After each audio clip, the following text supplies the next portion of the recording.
ขอเจริญพรกับศรัทธาที่อยู่ในวิหารวัดอุดมพรศรัทธาตาเดือวันนี้มีมาสวดกันหนักหนาวันนี้นะประกอบถือโอกาสได้เจริญพรกับศรัทธาที่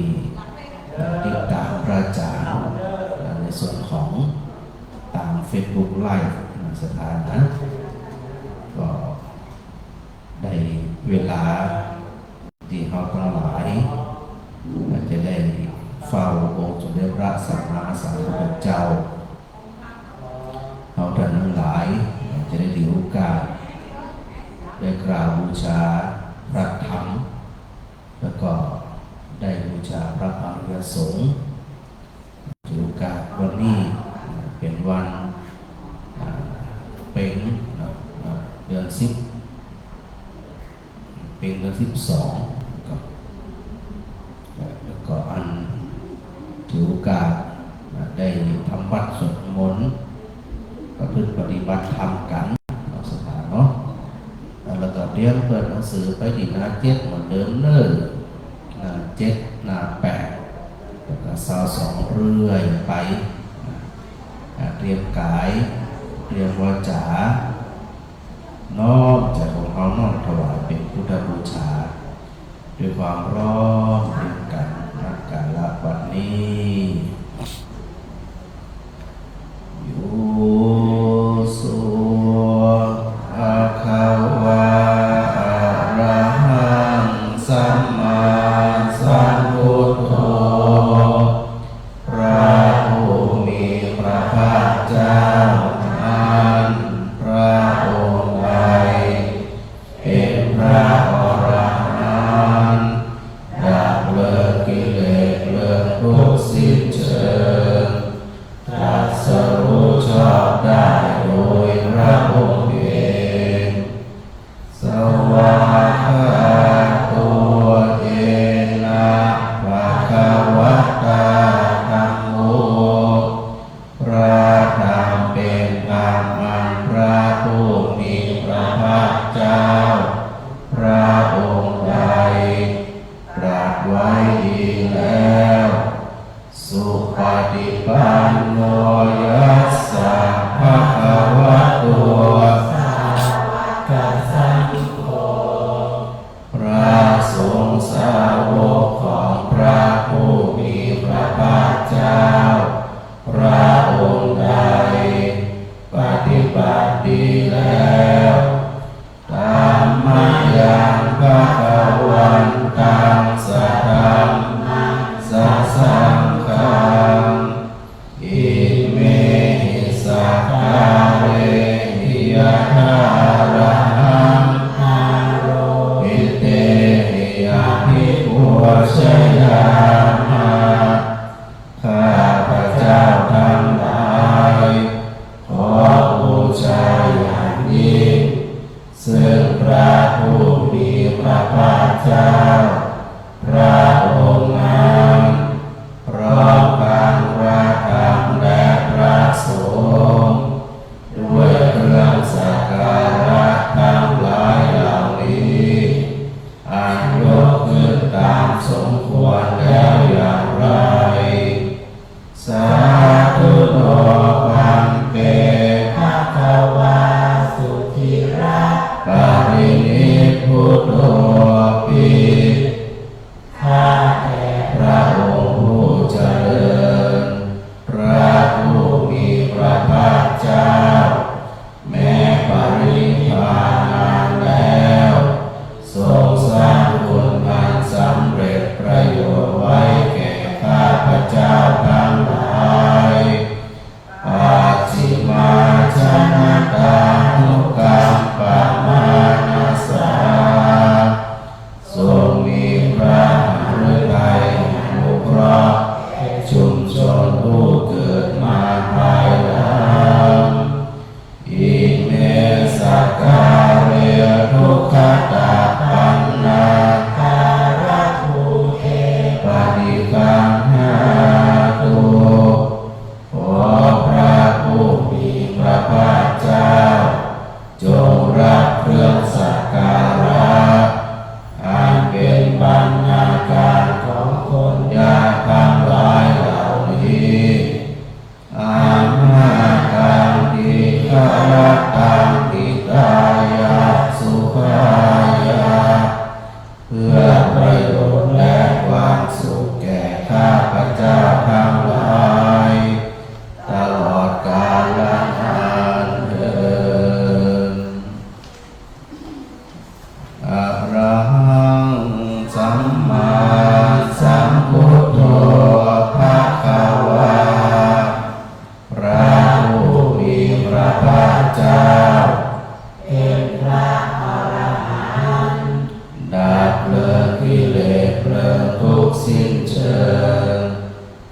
สรู้ชอบได้โดยพระองค์เอง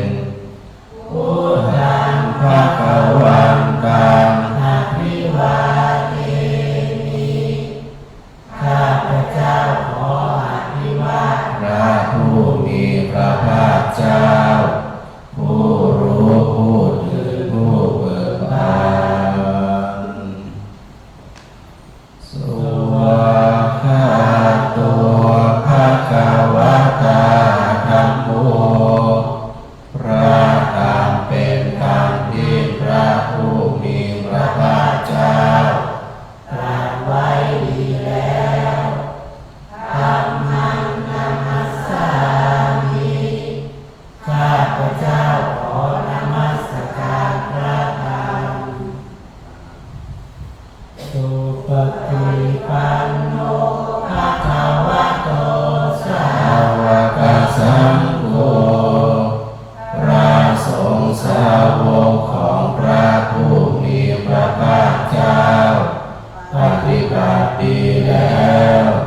สังฆังนามามิข้าพเจ้าขอนอบน้อมพระสงฆ์อันนมัยยังอุตสสะภะคะวะโตปุพพภาคะนะมะการังกโรมาเสนะโมตัสสะภะคะวะโตขอนอบน้อมแด่พระผู้มีพระภาคเจ้าพระองค์นั้นอะระหะโตซึ่งเป็นผู้ไกลจากกิเลสสัมมาสัมพุทธัสสะตรัสรู้ชอบได้โดยพระองค์เองนะโมตัสสะภะคะวะโตขอนอบน้อมแด่พระผู้มีพระภาคเจ้าพระองค์นั้นอะระหะโตซึ่งเป็นผู้ไกลจากกิเลสสัมมาสัมพุทธัสสะตรัสรู้ชอบได้โดยพระองค์เองนะโมตัสสะภะคะวะโตขอนอบน้อมแด่พระผู้มีพระภาคเจ้าพระองค์นั้นอะระหะโตซึ่งเป็นผู้ไกลจากกิเลสสัมมาสัมพุทธัสสะตรัสรู้ชอบได้โดยพระองค์เองอันธรรมยังพุทธานุสตินายังกโรมาเสโอปะนะขึ้นเสียงสูงอ่ะเสียงสูงเกินกับตัววิญญาณฟังมาฟังประจักษ์เลยนาที22เนื้อสดาเลยอันนมัยยังพุทธาภิอันนมัยยังพุทธานุสตินยังกโรมาเสวันโกปะนะภะคะวันตังเอวังกัลยาโนกิตติศักดิ์โตอะโภคโตก็กิตติศักดิ์อันงามของพระผู้มีพระภาคเจ้าได้ฟุ้งไปแล้วอย่างนี้ว่าอิติปิโสภะคะวะเพราะเหตุอย่างนี้อย่าง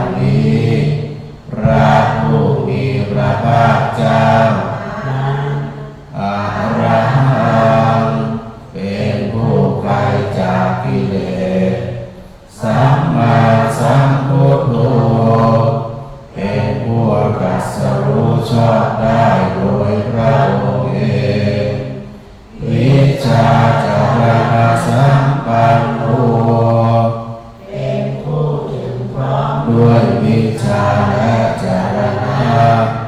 สุขโตเป็นผู้ไปแล้วด้วยดีโลกาวิทูเป็นผู้รู้โลกอย่างแจ่มแจ้งอนุตตรปุริสธรรมสารถิเป็นผู้สามารถฝึกบุรุษที่สมควรฝึกได้อย่างไม่มีใครยิ่งกว่าสัทธาเทวมนุษย์สานังเป็นครูผู้สอนของเทวดาและมนุษย์ทั้งหลายพุทโธเป็นผู้รู้ผู้ตื่นผู้เบิกบานด้วยธรรมภควาติเป็นผู้มีความจำเริญจำแนกคำสั่งสอนสัตว์ดังนี้กำหนดหันธรรมยังพุทธาทิกิติงกโรมาเส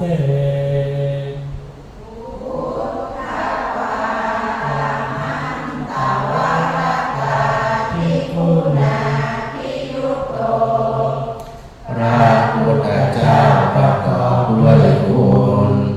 มีความประเสริฐแห่งอรหันตคุณเป็นต้นสุทธาทิยานาการุณาหิสัมมาคัตโตมีพระองค์อันประกอบด้วยพระญาณและพระกรุณาอันบริสุทธิ์โอเทสิวะสุจนะตังกัมมังวะสุวโรพระองค์ได้ทรงกระทำชนที่ดีให้เกิดบานดุจอาทิตย์ทำบัวให้บานวันทานังธัมมรัตนังศิรสาธิเนธังข้าพเจ้าไหว้พระจินสี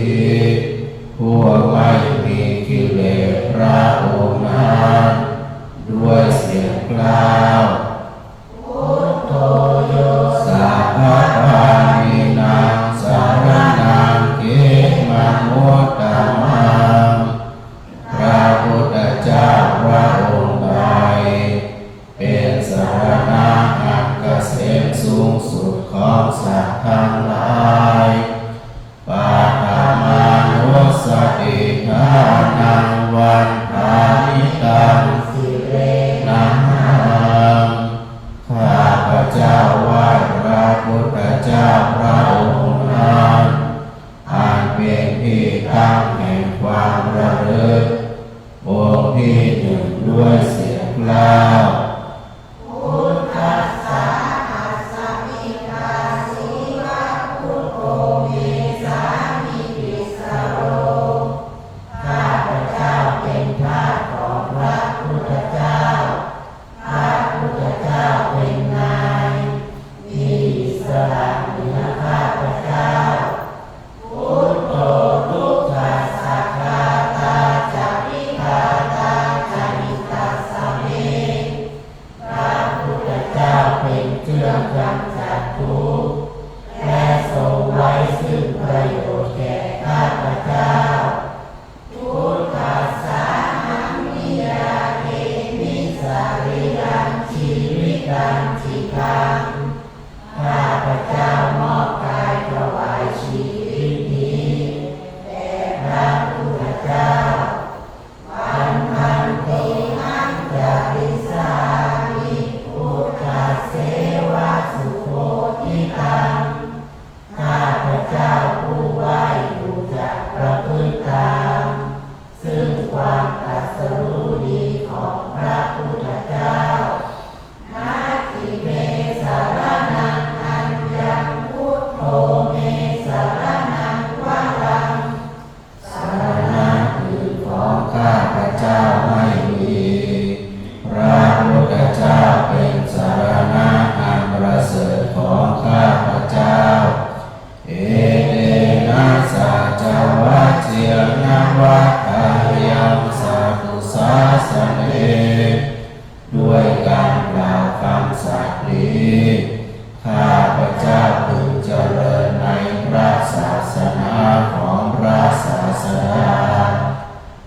ทธาเม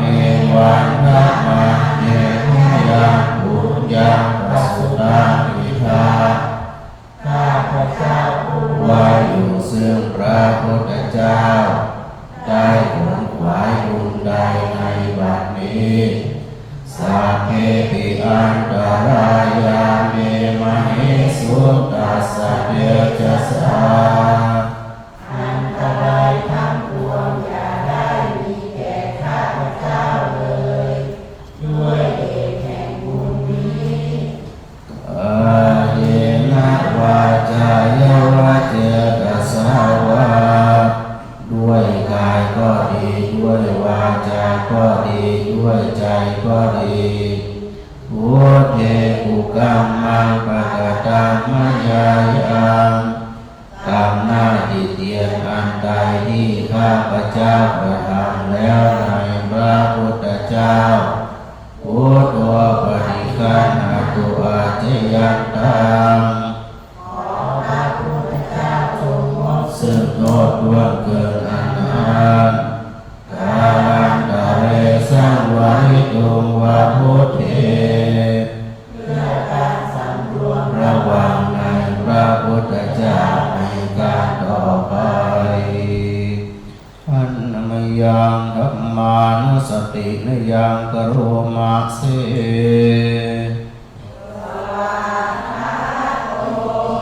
ภวตาธัมโมเป็นธรรมที่พระผู้มีพระภาคเจ้าได้ตรัสไว้ดีแล้วสันทิฏฐิโกเป็นสิ่งที่ผู้ศึกษาและปฏิบัติพึงเห็นได้ด้วยตนเองอาการิโกเป็นสิ่งที่ปฏิบัติได้และให้ผล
สาหังวิญญาเทมิสรีรังชีวิตังจิตังข้าพเจ้ามอบกายถวายชีวิตนี้แด่พระธรรมวันอันโตหันจเรสามิธรรมเสวะสุธรรมตังข้าพเจ้าผู้ไหว้จะประพฤติตามซึ่งความเป็นธรรมดีของพระธรรมนาติเมสารนังอัญญังธัมโมสารนังวรังสรณะอื่นของข้าพเจ้าไม่มีพระธรรมเป็นสรณะอันประเสริฐของข้าพเจ้าเอเตนะสัจวัตเจนะวัฏฏายังสัตตุสาสะเนด้วยการกล่าวคำสัตย์นี้ข้าพเจ้าพึงเจริญในพระศาสนาของพระศาสดาธัมมังเมวันทัพมันเอนะยังปุญญังปสุตังอิทังข้าพเจ้าผู้ไหว้อยู่ซึ่งพระธรรมได้ขนขวายบุญใดในบัดนี้สาเพปิอันตรายาเมมหิสุตัสสะเตชะสาอันตรายทั้งปวงอย่าได้มีแก่ข้าพเจ้าด้วยเดชแห่งบุญนั้นปาเยนะวาจายวะเจตสาวาด้วยกายก็ดีด้วยวาจาก็ดีด้วยใจก็ดีปะกะตังมยายากาวหน้าติเตียนอันใดที่ข้าพเจ้าในพระธรรมธัมโมปฏิคันหตุอาจยัตตังจงหมดซึ่งโทษล่วงเกินอันนั้นกาลันตะเรสังวะริตุงวะธัมเมระวังในพระธรรมในการต่อไปอันนมยังสังขานุสตินยังกโรมะเสสุปฏิปันโนภะคะวะโตสาวกสังโฆสงฆ์สาวกของพระผู้มีพระภาคเจ้าหมู่ใดปฏิบัติถูกแล้วผู้ชั่วปฏิปันโนภะคะวะโตสาวกสังโฆสงฆ์สาวกของพระผู้มีพระภาคเจ้าหมู่ใดปฏิบัติตรงแล้วยายะปฏิปันโนภะคะวะโตสาวกสังโฆสงฆ์สาวกของพระผู้มีพระภาคเจ้าหมู่ใดปฏิบัติเพื่อรู้ธรรมเป็นเครื่องออกจากทุกข์แล้วสามีจิปฏิปันโนภะคะวะโตสาวกสังโฆสงฆ์สาวกของพระผู้มีพระภาคเจ้าหมู่ใดปฏิบัติสมควรแล้วยาทิทางได้แก่บุคคลเหล่านี้คือจัตตาริปุริสายุคานิอาคาปุริสาปุคาลาผู้แห่งบุรุษสี่ผู้นับเรียงตัวบุรุษได้แปดบุรุษเอสาภะคะวะโตสาวกสังโฆนั่นแหละสงฆ์สาวกของพระผู้มีพระภาคเจ้าอาหุนายโยเป็นสมควรแก่สักการะที่เขานำมาบูชาปาหุนายโยเป็นสมควรแก่สักการะที่เขาจัดไว้ต้อนรับอากินายโยเป็นผู้ควรรับทักษิณาทาน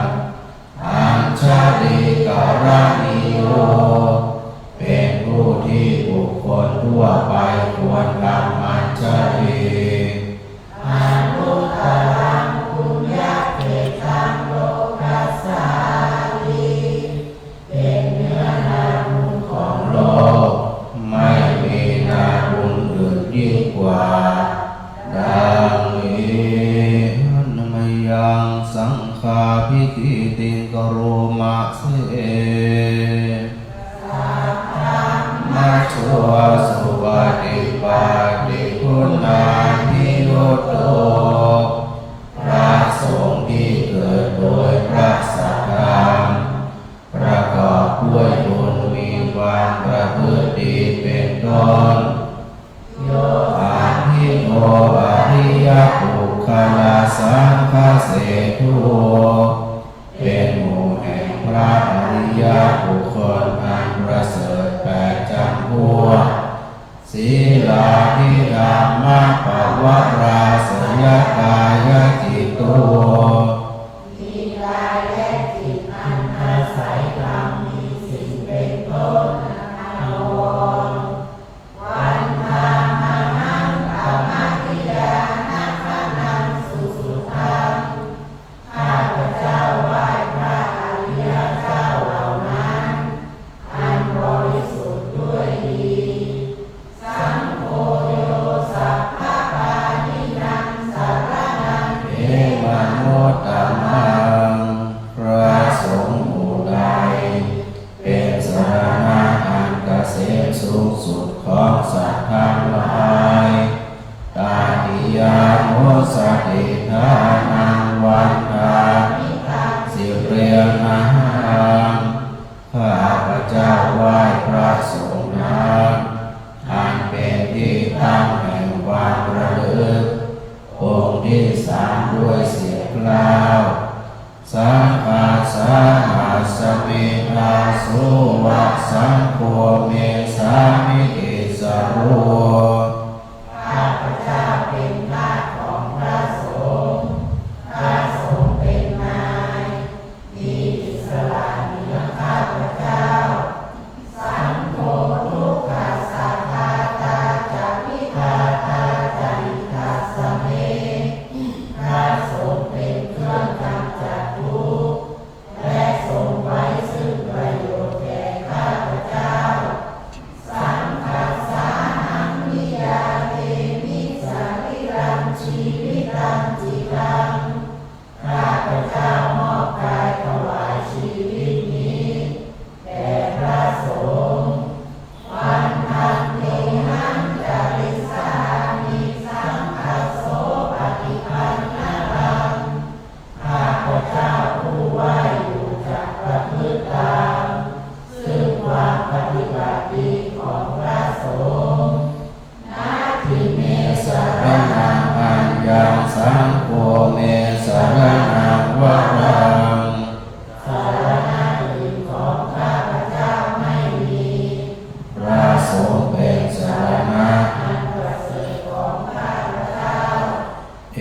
เตนะสัจวัชเชนะวัฏฏายังสัตตุสาสเนด้วยการกล่าวคำสัตย์นี้ ข้าพเจ้าพึงเจริญในพระศาสนาของพระศาสดาสังฆังเท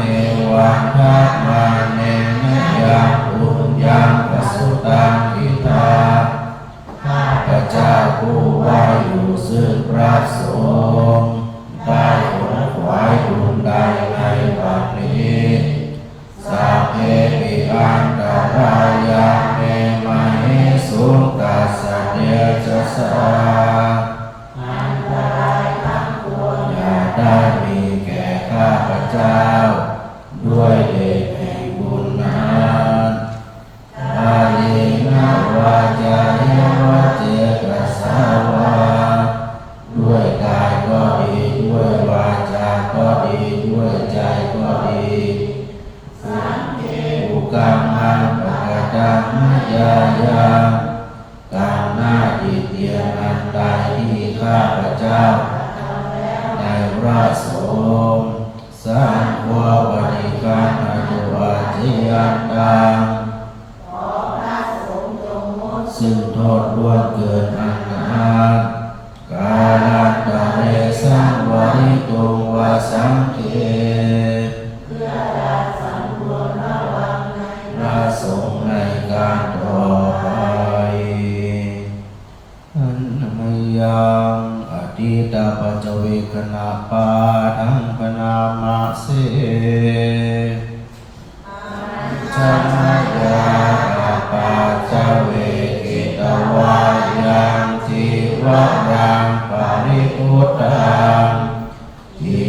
รใดอันเรานุ่งห่มแล้วไม่การพิจารณาในวันนี้ตัญญาวะเอวะสิตัสสะปฏิฆาทายาจีวรนั้นเรานุ่งห่มแล้วเพียงเพื่อบำบัดความหนาวโอนาสาปฏิฆาทายาเพื่อบำบัดความร้อนดังสมากัสสวะกาตาปัสสิเรสปาสัมปัสสานังปฏิฆาทายาเพื่อบำบัดสัมผัสอันเกิดจากเลือดยุงลมแดดและสัตว์เลื้อยคลานทั้งหลายยาวะเทวะริโกปินาปาติจาธนาทานและเพียงเพื่อปกปิดอวัยวะการให้เกิดความละอายอาชามายาอาปาจเวกิตวาโยปินาปาโตปาริพุตโตบ้านเราฉันแล้วไม่การพิจารณาในวันนี้โสเนวะทวายาบิณฑบาตนั้นเราฉันแล้วไม่ใช่เพื่อความเลิศเพลินสนุกสนานนามาทายาไม่ใช่เป็นไปเพื่อความเมามันเกิดกำลังพลังทางกายนามาทายาไม่ใช่เป็นไปเพื่อประดับนาวิภูสมายาไม่ใช่เป็นไปเพื่อตกแต่งยาวะเทวสิกายสัตติติยาแต่ให้เป็นไปเพื่อความตั้งอยู่ได้แห่งกายนี้ยาปัญญายาเพื่อความเป็นไปได้แห่งอัตภาพวิหิสุภารัติยาเพื่อความสิ้นไปแห่งความลำบากทางกายกามจริยานุภาหายาเพื่ออนุเคราะห์แก่การประพฤติพรหมจรรย์อิติปุรานันจะเวนะนังปฏิหังคามิด้วยการทำอย่างนี้เราย่อมระงับเสียได้ซึ่งทุกขเวทนาเก่าคือความหิวนาวันจะเวทนานาอุปาเทสามีและไม่ทำทุกขเวทนาใหม่ให้เกิดขึ้นยาตาลาเมภวิสติอนาวัชตาตาภาสุวิหารโรจารีอันมีความเป็นไปโดยสะดวกแห่งอัตภาพนี้ด้วยความเป็นผู้หาโทษที่ได้ด้วยและความเป็นผู้อยากพาสุขด้วยจะมีแก่เราดังนี้อาชามายาปัจจเวจิตวานาเสนาสนะปริพุทธังเสนาสนะใดอันเราใช้สอยแล้วไม่การพิจารณาในวันนี้เราย่อมพิจารณาโดยแยกกายแล้วใช้สอยเสนาสนะปัญญาวะเอวะสิตัสสะปฏิฆาทายาเสนาสนะนั้นเราใช้สอยแล้วเพียงเพื่อบำบัดความหนาวปุณหาสะปฏิฆาทายาเพื่อบำบัดความร้อนดังสัมมากัสสวะกาตาปัสสิเรสปาสัมปัสสานังปฏิฆาทายาเพื่อบำบัดสัมผัสอันเกิดจากเลือดยุงลมแดดและสัตว์เลื้อยคลานทั้งหลาย ยาวะเทวะอุตุปาริสยวิโนทนังนารามาทังเพียงเพื่อบรรเทาอันตรายอันจะเกิดมีจากดินฟ้าอากาศและเพื่อความเป็นผู้ยินดีอยู่ได้ในที่หลีกเร้นสำหรับภาวนาอาชนะยาอาปาเจเวกิตวายโยนาปัจจยะเวสัชชาปริคาโรปริพุตโตเอสัพบริหารใดอันเราบริโภคแล้วไม่อาจพิจารณาในวันนี้โสยาวะเทวะอุปานานังวายาปานังเวทนานังปริฆาตายาเอสัพบริหารนั้นเราบริโภคแล้วเพียงเพื่อบำบัดทุกขเวทนาอันบังเกิดขึ้นแล้วมีอาภาธต่างๆเป็นบุญอาภยาปัชชะปรมัตถายาติเพื่อความเป็นผู้ไม่มีโรคเบียดเบียนเป็นอย่างยิ่งดังนี้วันนี้วันเป็ดตรีเปิดไปหน้า41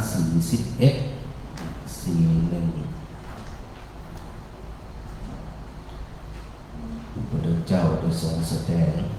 พระธรรมจักรทรงแสดงเรื่องเหตุและผลที่เกิดขึ้นมาจะได้รู้ว่าอันไปทำอันไหวจึงไปเกิดเป็นเปรตไปเกิดเป็นสัตว์นรกจึงจะต้องมีอดร้อคนทำบุญไปเพื่อมีเหตุโดยปัจจัยเนาะสถานที่อยู่ตรงบ้านเด้อเปิดหนังสือไปดีนา41นะนา41ความพร้อมเดียวกันเหมือนเดิมนะเวลาประจันขึ้นต้นเอวัมเมสุตังสถานกับหักพร้อมๆกันว่าเอกังสัมมายังผู้นำมันจะนำตัวว่าเอวัมเมสุตังก็สิ้นเสียงพระจาเนี่ยก่อยหักพอสิ้นเสียงพระจาเช่นเอวัมเมสุตังยุบปั๊บก็ขึ้นเอกังสัมมายังหักขึ้นใหม่มันมีประเด็นอย่างนั้นนะขึ้นต้นใหม่ที่กันเอวัมเมสุตังเอกังสัมมายังยังมิหาราติอิสิปะตะเนมิฆาทายตัดประโควภะคะวาปัญจวัคคีย์เยภิกขุเดี๋ยวคนเนี่ยอยู่กลางภาษาบาลีมันมีเสียงสั้นเสียงยาวถ้าเสียงยาวเป็นว่าทีฆะสระถ้าเสียงสั้นเป็นว่ารัศสระเสียงควบอย่างเช่นตัดตระเนี่ยมีปีกายอยู่ตรงบนอันนี้เป็นอัฏฐสระนะเช่นเอสระเอแล้วก็ตัวที่มีอันตัวสะกดกังกับเสียงยาวก็สัมมายังสระอะสระอีสระอุจะไปหลากเสียงสั้นบางมันมีเสียงยาวยกเว้นว่ากำนั่นมีปีกายอยู่ตรงบนเปิดว่าอ่านกึ่งหนึ่งเช่นบรรทัดที่2มันก็ตัดตระนะคำว่าตัดตระอีกใจนะตัดตระครึ่งเดียวนะสัมมายังจะสามายังวิจัยนะสระอะในหลักตั้งแต่ปุ่นกรุงเทพมาเนี่ยภาคาวาพระควาหรือภาความันพิษมันเพี้ยนภาราณสียังวิหารติอันนี้4ตัวนี่สั้นหมดเลย วิหารติกิสิปัตตะเนสระเอมก็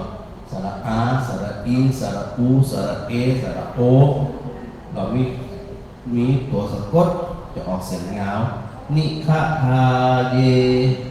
นิฆะทาเยเอาใหม่ก็จับขึ้นใหม่จดมาคืนหนึ่งนะเอาใหม่เนี่ยเอวัมเมสุตังเอตังสะนะยังภะคะวะอะระ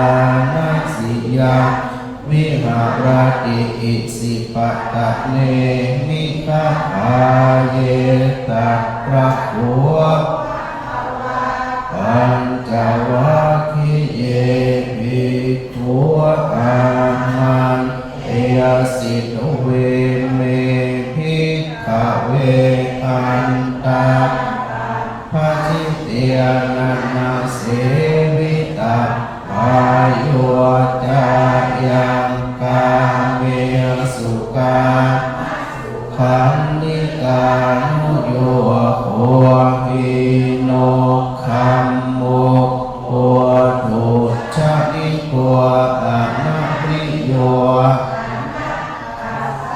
อิโตโยจายังอัตตกิละมัฏฐานุโยโหตุอะนะริโยอนัตตสันหิโตเอเตเตภิกขเวอุโหอนุปคัมมามัชฌิมา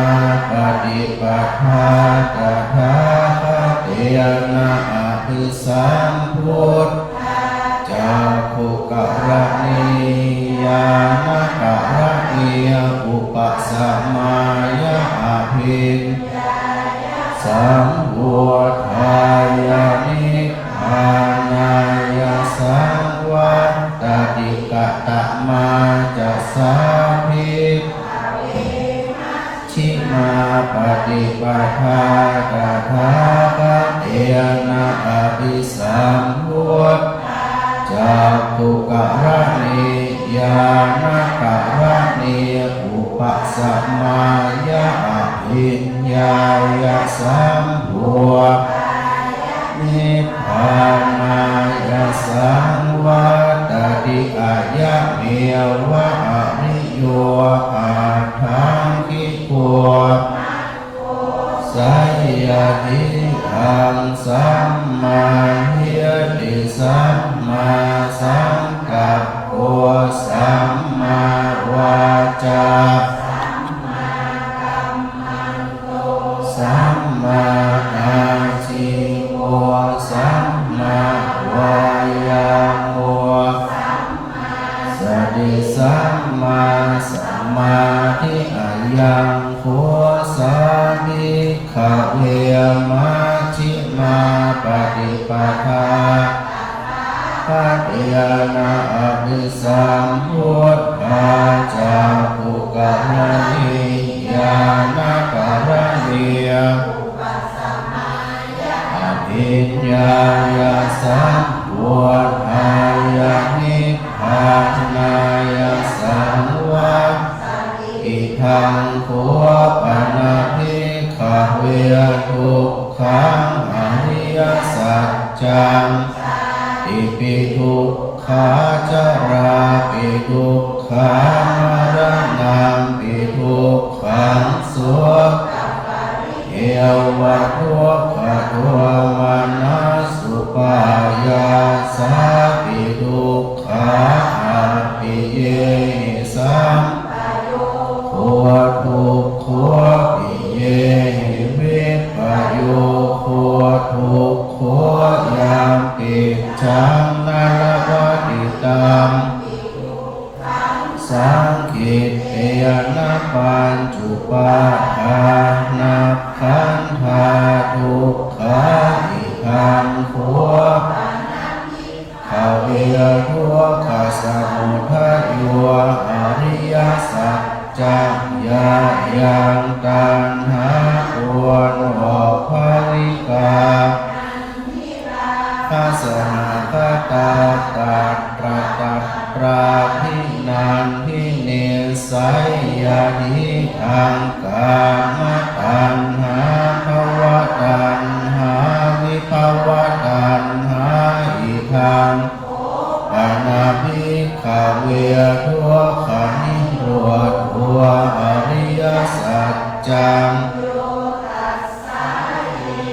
ตัณหายะเสสะวิราคะนิโรธทัวจากัวปฏินิสสักทัวมุติอนาอิทังทัวปนาภิกขเวทุกขานิโรธคามิปฏิปทาอริยสัจจังอายังเมียวะอริโยอาทังกิโกมัคโคสัมมาทิฏฐิสัมมาสังกัปปะสัมมาวาจาสัมมากัมมันโตสัมมาวายาโมสัมมาสติสัมมาอาทิอิทังบุคขังอริยสัจจันติเมภิกขเวสุเตียสุธรรมเมียสุจากขุอุทธัปปาทิญาณังอุทธัปปาทิปัญญาอาโลกุอุทธัปปาทิตังทัวปานิทังทุกอริยสัจจังปริญญายันติเมภิกขเวปุเพอนันโนสุเตเมียสุจักขุอุทธัปปาทิญาณังอุทธัปปาทิปัญญาชาอุทธัปปาทิอาโลกุอุทธัปปาทิตังทัวปานิทังทุกอริยสัจจังปริญญาตันติเมภิกขเวอนันโนสุเตสุธรรมเมียสุจักขุอุทธัปปาทิญาณังปัญญาอุทธัปปาทิวิชชาอุทธัปปาทิอาโลกุอิทังทัวปัสสมุทัยโยอริยสัจจันติเมภิกขเวปุเพสุเตสุธรรมเมียสุจากขุอุทธัปปาทิญาณังอุทธัปปาทิปัญญาอุทธัปปาทิอาโลกุอุทธัปปาทิตังขัวปานิทังสมุทัยโยอริยสัจจังปะหาตาพันติเมภิกขเวปุเพอนันโนธัมเมียสุจักขุอุทธัปปาทิญาณังอุทธัปปาทิปัญญาวิชชาอุทธัปปาทิอาโลกุอุทธัปปาทิทัวปานิทังสมุทัยโยอริยสัจจังปรินันติเมภิกขเวปุเพธัมเมียสุจักขุอุทธัปปาทิญาณังอุทธัปปาทิปัญญา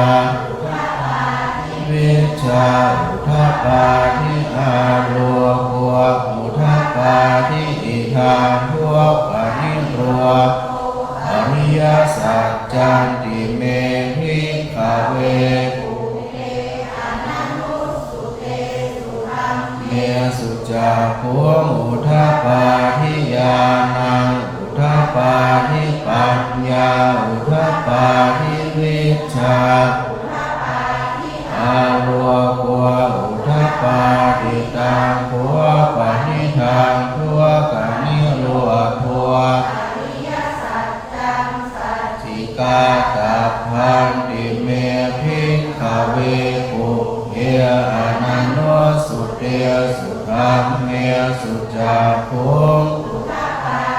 ญาณังอุทธปาทิปัญญาอุทธปาทิวิชชาอุทธปาทิตังขัวปานิทังขัวปานิโรธขัวอริยสัจจังสัจจิกตันติเมภิกขเวปุอนันโนสุเตสุธรรมเมสุจาภูมิอุทธปาทิญาณังอุทธปาทิปัญญาอุทธปาทิอาโลโก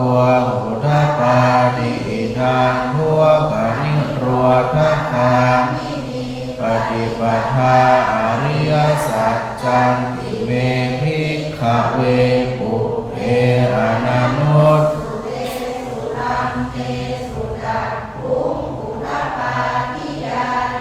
อุทธปาทิปัญญาอุทธปาทิวิชชาอุทธปาทิอาโวโกตังขัวปานิทังขัวปานิโรธคามิเนียปฏิปทาอริยสัจอาเวตาอันติเมภิกขเวปุเพอนันโนธัมเมสุจาภูมิอุทธปาทิญาณังอุทธปาทิปัญญา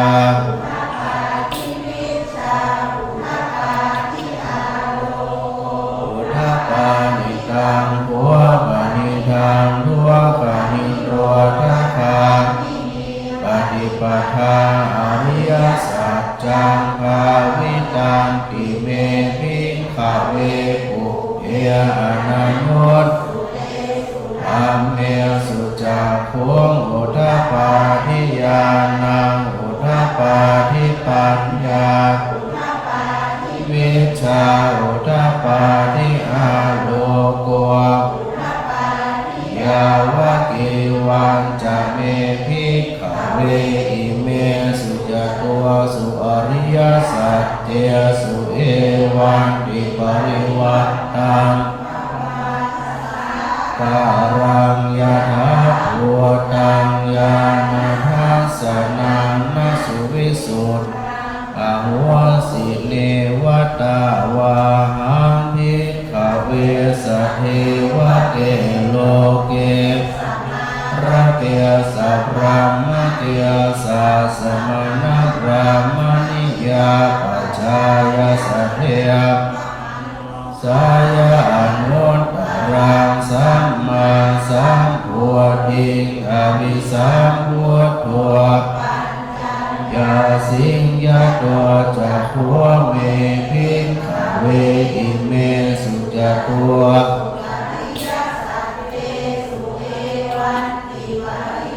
ตันตวานาสังการังยานาภูตังญาณทัสสุวิสุทธังอหัวสิอัฏฐาหังภิกขเวสเทวะเตสัมมาระเกสัพพะมะเกสัสมณพรามณิยาปัจจาวมนุสสายะอนุตตรังสัมมาสัมพุทธิพุทโธปัจจัญญาสิญาณัญจปนะเมทัสสนังอุทธปาทิอกุปปาเมวิมุตติอิมาชาตินานิธานิปุณาภาวติอิธัมมะโวจะภควาปัญจวัคคียาภิกขุภควะโตภาสิตังอภินันทุงสมิจจปนวายากรณาสมิงปัญญมาเนอายาสมะตัว ยาสวิราชังวิตามะนังธรรมจักขุอุทปาทิยังสมุทัยธรรมังสัพพันตังนิโร วะทะธัมมันติปวัตติเตจะภะคะวะตาสัตตมนุสสาเวสุเอตัมภะคะวะตาภารณสียังอิสิปะตะเนมิฆะทาอนุตตรังธัมมจักกังปวัตติตังอาปฏิวัตติยังสมะเนรามเนนวะเอเวนวะมาเรนวะพรัมเกียนะจิวาโลกัสสเมนเทภูมานังเทวานังสัตสุตวาจาตุมมหาราชิกาเทวาสัตตมนุษย์จาตุมมหาราชิกานังเทวานังสุตวาตาวติงสาเทวาสัตตมนุษย์สาตาวติงสานังเทวานังสุตวายามาเทวาสัตตมนุษย์สาเวสุเอวานังสัทธังสุตวาตุสิตาเทวามนุษย์สาเวสุตุสิตานังเทวานัง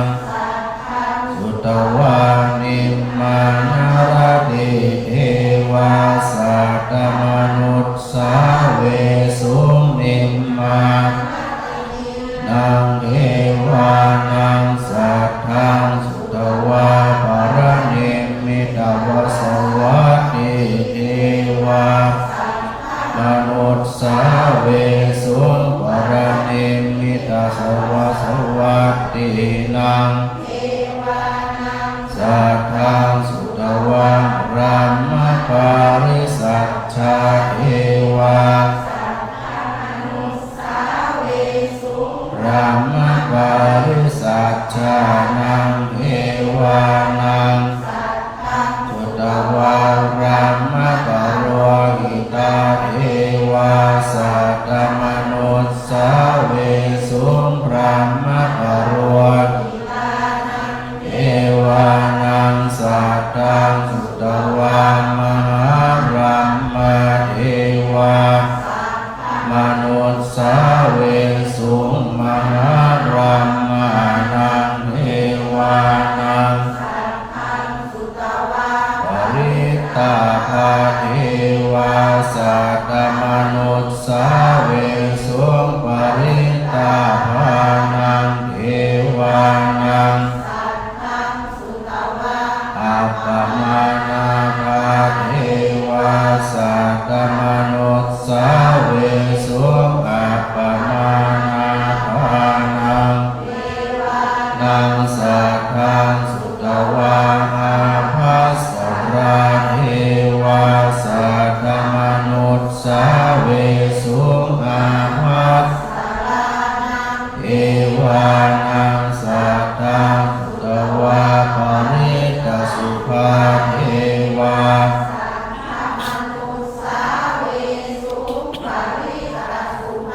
นังเท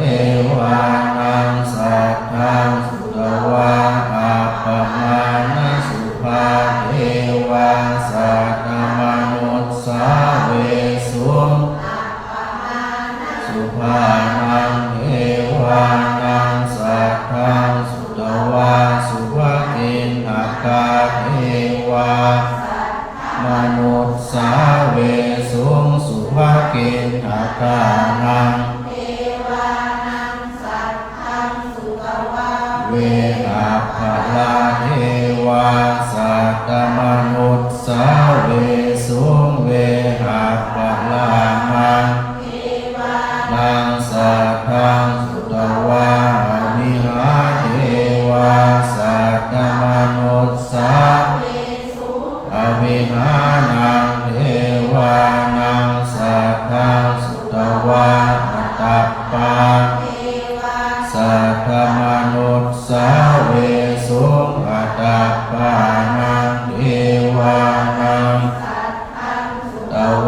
สุทัสสะเทวาสัตถมนุษย์สาเวสุสุทัสนางสัทธังสุตวาสุทัสสีเทวาสัทธมนุษย์สาสุทัสสีนางเทวานางสัทธังสุตวาอากานิตากาเทวามนุษย์สาเวสุเอตัมภะคะวะตาภาราณสียังอิสิปะทะเนมิคาถาอนุตตรังธรรมจักกังปวันติตังอาปฏิวัติยังสมณเณรวาเวนะวามาเรนะวาพระมุนาเกนะจิวารกาสเมติอิติหะเตนะกะเนนะเตนะโมโหเตนะยามะโลกาสัทโธอาภพคาจิอายัญจะดัสสะสหัสสิโลกธากามเบสัมปะกามเบสัมปะเวทิอัปปะมาโนจะโทลาโรโอเอปาตุรังวสิอติตัมเมวะเทวานังเทวาอัตตะโขวะตวาอุทานังอุทาเนสิอัญญาสิวัตตะโพโกนอัญโยวัตตะโพโกนอัญโยติอิติหิทังอาญาสมัตตัวโกนอัญญาสอัญญาตเววนามังอาโหสิติ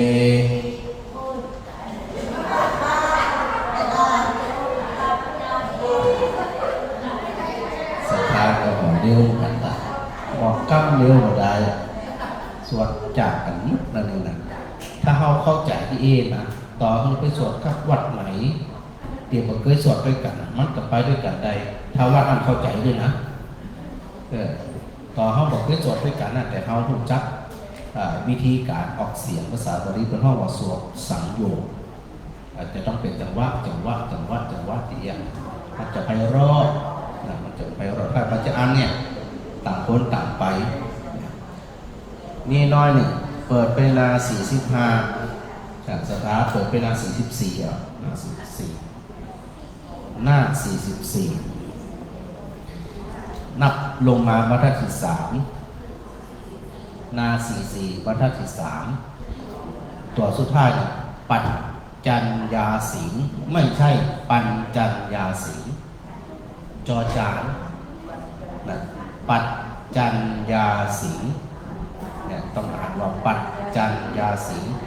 แต่พระอาจารย์ฟังแล้วสถาจะออกเสียงปัญจัญญาสิงไม่ถูกต้องปัดขวางเลยนะปัจจัญญาสิงนับลงมาแหมย่อหน้าถึง1ถึง2ถึง3ย่อหน้าถึง4ญาณัญจักปนะเมทัสสนะอุทาปาทิหันละยังญาณัญจักปนะเมทัสสนะอุทาปาทิอกุปปาเมวิมุตติอะยะมันติมาชาตินาติธานิกุณพโวเวลาเฮาอันสวดพระธรรมจักรนี่นะถ้าพิจารณาตามโดยกระบวนการทุกสมุทัยนิโรธมรรคเนี่ยพระพุทธเจ้าสรุปง่ายๆว่าคำว่ายานนั้นคือยานคืออย่างนั้นยานได้เกิดขึ้นอุทปาทิ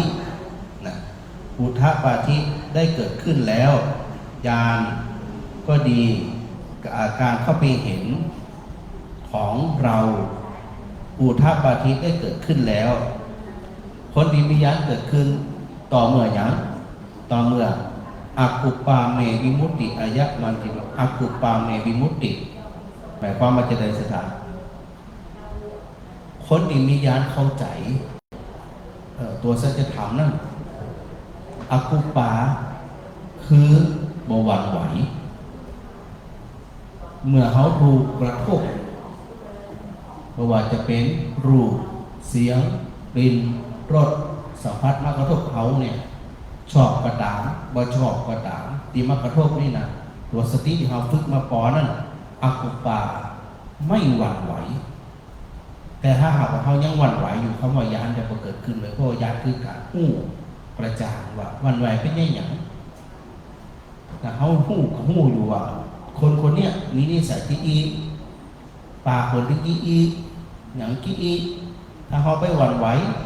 เขานี่ก็จะแย่ยานคือความเข้าใจเขาจะเกิดขึ้นถ้าเขาเข้าใจเขางูนิสัยงูเป็นจะได้ถ้าเขาบอกเข้าใจมันเขาก็จะเดินไปหย่ำมันเขาหูนิสัยมันอยู่แล้วของงูเนี่ยมันเป็นที่อีแล้วก็มาว่ามันนิสัยเป็นจะได้เขาก็หูนิสัยมาว่าเป็นจะได้ญาติคือความเข้าใจกระจ่างแจ้งชัดๆที่เนี่ยเขาจะพ้นพระพุทธเจ้าบอกว่าวิมุตติหลุดพ้นเป็นฝึกที่อีฝึกสติที่มันเกิดขึ้นนี่นะสถานมันมีสองอย่างของสถานเลือกเอาคือทำตัวเหมือนราชสีห์หรือว่า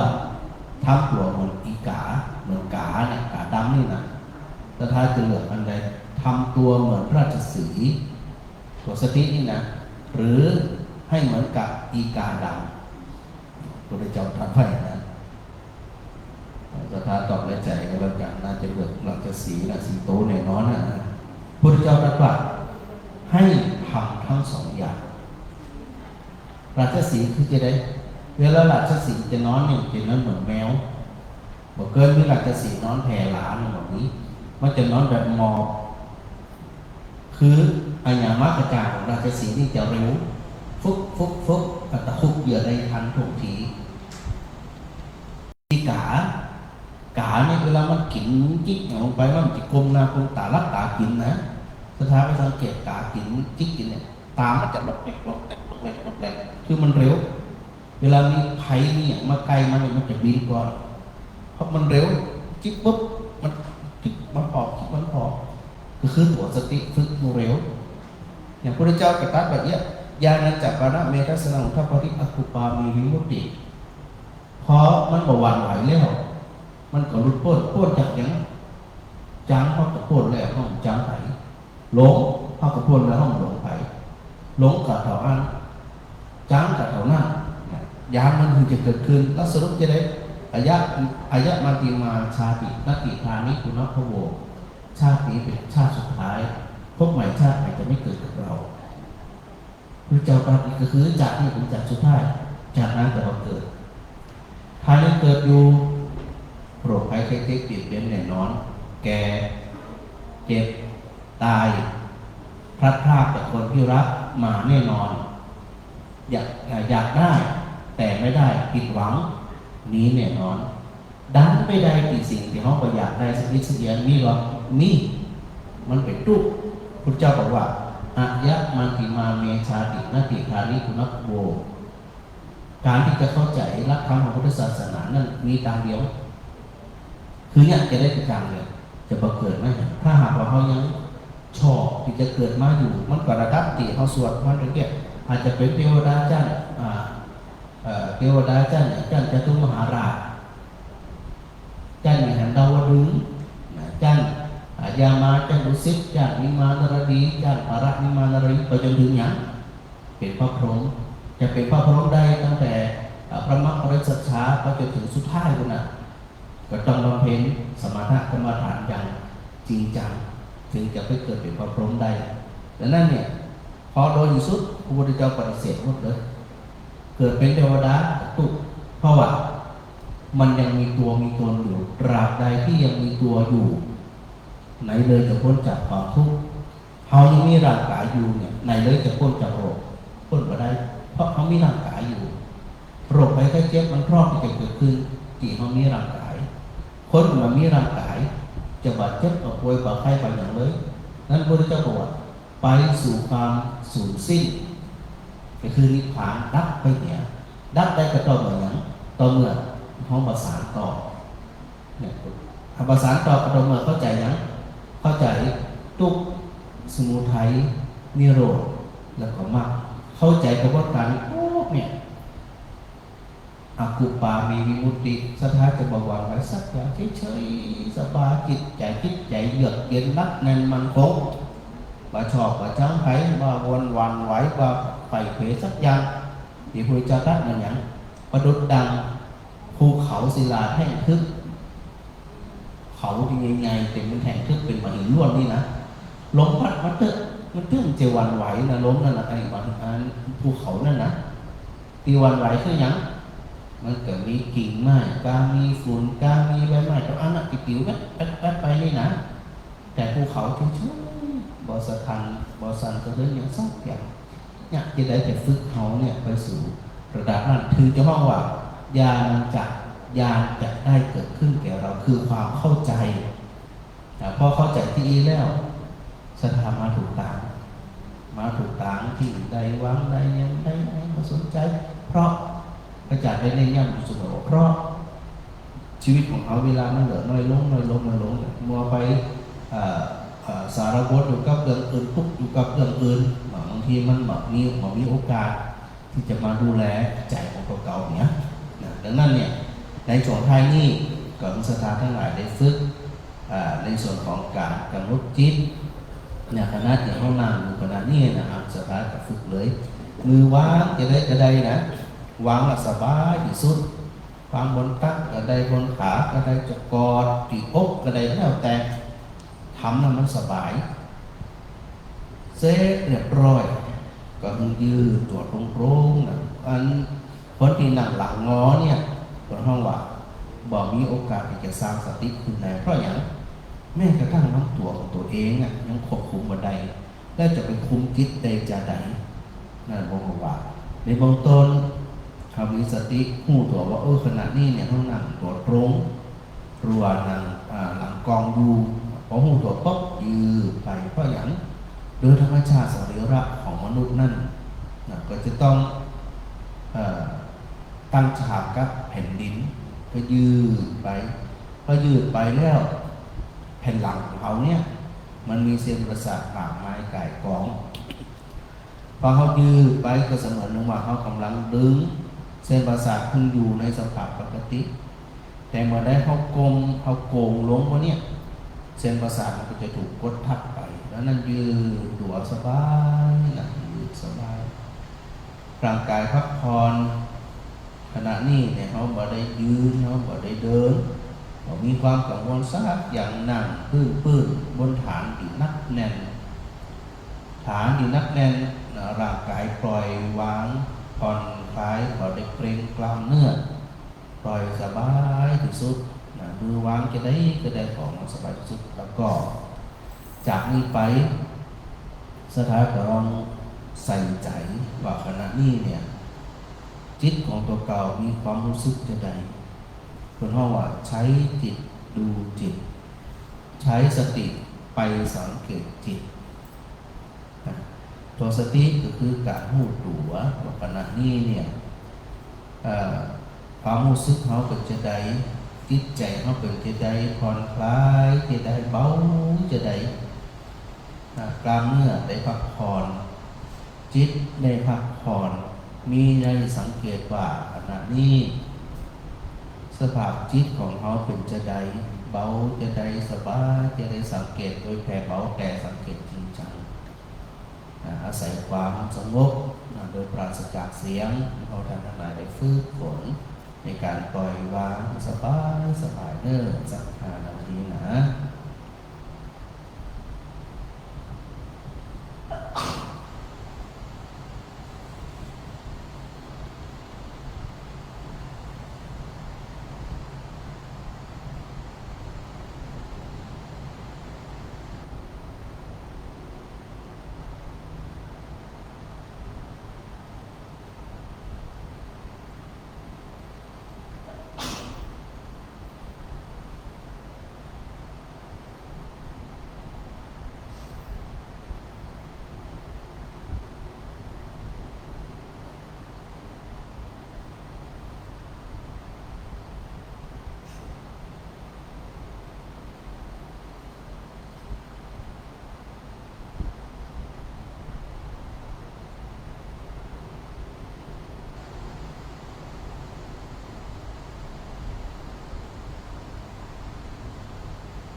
ความสุขที่ดีเนี่ย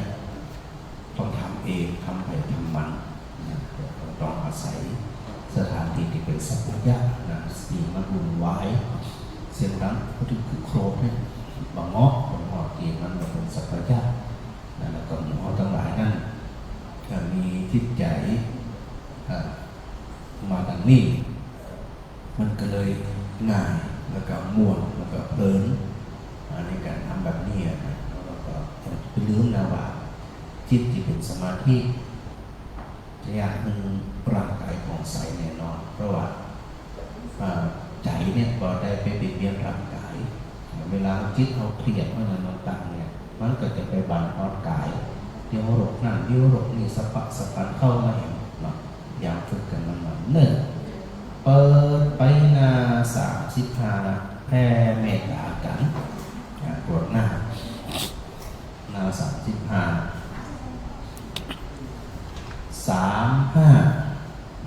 กดกลางเมืองเขา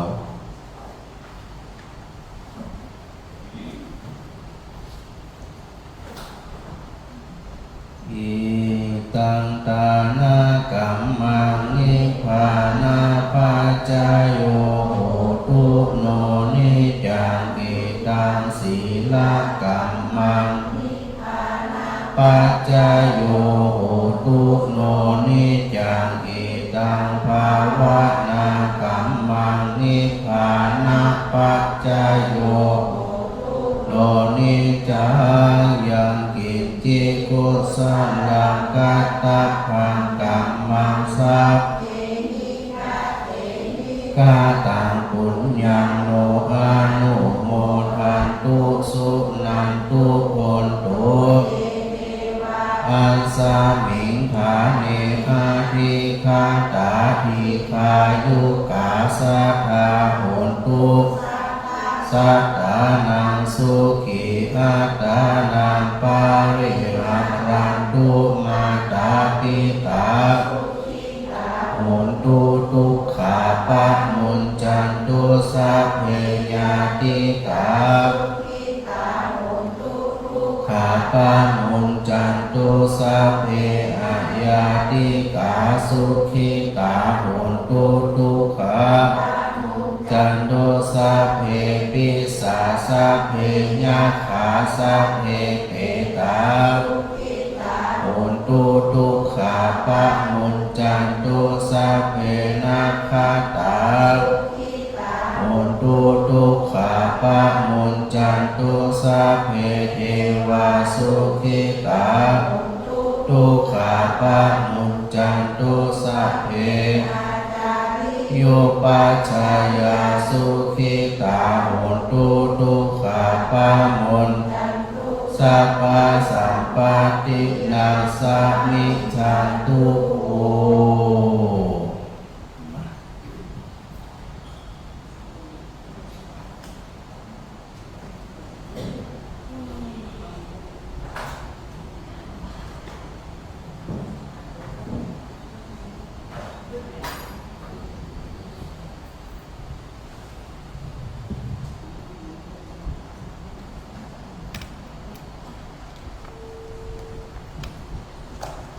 วันนี้มาสาวสามคนขนลุก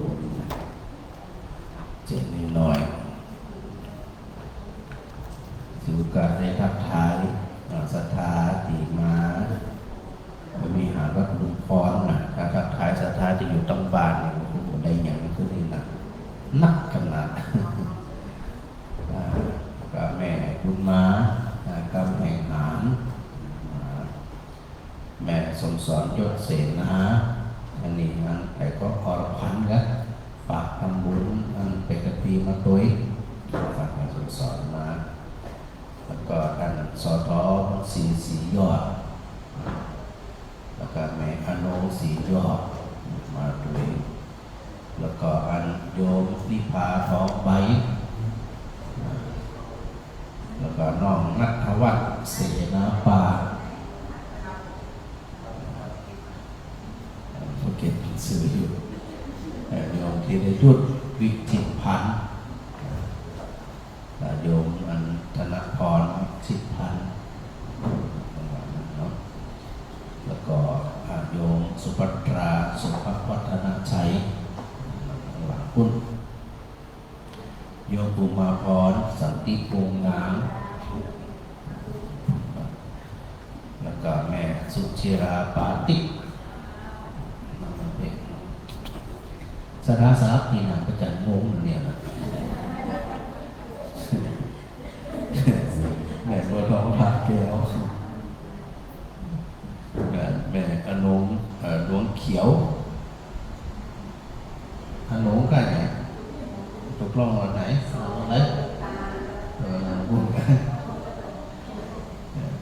แล้วก็เด็กหญิงลาใจคำลืออารมณ์ดีแล้วก็น้องสบายใจคำลือแม่สมบูรณ์ยุทธยงนะอะไรพุทธก็อันแม่มนทิราจารวีนางได้เนี่ยปัตตนางหลังคนวันนี้เลยอาจารย์สายยันสายเครื่องปั้นตุกตัวแล้วก็โยมอิงออนวงศาในเด็กพุทธหลังพุทธแล้วก็น้องสิรินาสายเครื่องปั้นสิรินาหัวพุทธแล้วก็น้องจุติมาสายเครื่องปั้นก็จะจัดคือเรื่องสองคนนี้ไปสักเตียกันตักกระดูกสักเตือแล้วก็น้องไปน้องว่าโยมสุชีราเจมาโมกเดินเลยเลยเรื่องสลับแล้วก็อันแม่อนุรักษ์หวังน้อยครบแล้วกันครบแล้วเนาะวันนี้ที่เจ้าสองตนสู้สถาบันใดลุกไปสองเตือนละสองตนนี่นะวันนี้เตือนที่สามแล้วเนี่ยไอ้วันที่สามจะเข้ามาแหมมาไอ้สักเงินเลยก็เป็นทำแล้วทุกภาคกันปอนสถานะปอนยุโตภลาโทติโรวันนาโทปฏิปานาโภสุปัสสะตาตาเมตาเวสุปังสุอาทิกาจติอายุนาตัวพลังวันนาสุขันจปฏิปานาโททีรายุจัสสวาหุติยัตตะยตุปปัจจติติปวัตตุสัพพมังคลังรักขันุสัพพเทวตาสัพพพุทธานุภาเวนะสัพพธัมมานุภาเวนะสัพพสังฆานุภาเวนะสัทธาโสธีภะวันตุเตเอากราบลาพระพร้อมกันเนิ่นอะระหังสัมมาสัมพุทโธภะคะวาพุทธังภะคะวันตังอะภิวาเทมิสวากขาตัวภะคะวะตาธัมโมธัมมังนามัสสามิสุปฏิปันโนภะคะวะโตสังฆังนามามิละ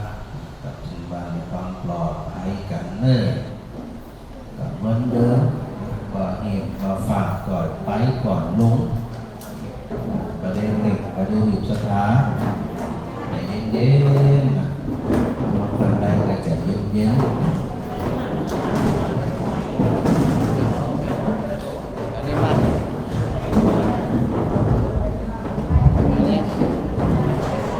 รัฐบาลวันนี้กราบ3 เที่ยวนั่งกราบวันนี้3 รอบ